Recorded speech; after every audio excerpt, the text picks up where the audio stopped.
যখন মাইয়েতকে কবরে শোয়ানো হয় তখন সে তাকে দাফন করে যাওয়া ব্যক্তিদের হাঁটার খসখস আওয়াজ শুনতে পায়।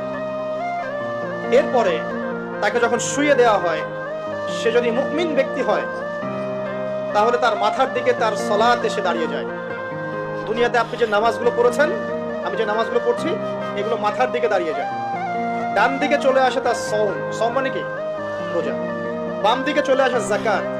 তারপরে পায়ের দিকে চলে আসবে তার আত্মীয়তার সম্পর্ক রক্ষার ইবাদত, তার এই যে অন্যান্য দান সদকা, তার নফল আমল, তার তাসবিহ তাহলিল, তার কোরআন তেলাওয়াত ইত্যাদি পায়ের দিকে চলে আসবে।